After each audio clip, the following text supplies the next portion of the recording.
અહીંયા આવીને ભગવાને વિચાર કર્યો છે કે શું કરીએ, અને નિયમનું આ પાલન તો પાછું કરવું જ પડે કે 7 સાંઢ અને એમને નાથવાના.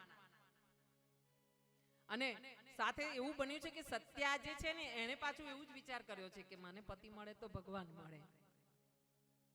જેણે જેણે વિચાર કર્યું કે મને પતિ મળે ભગવાન મળે, એને ભગવાને કોઈને કોઈ સ્વરૂપે પોતે પત્ની તરીકે સ્વીકાર કર્યા છે ભગવાને. હા, આ ભગવાન છે જે મનની વાતો જાણી જાય, મનના પ્રેમને સ્વીકાર કરે.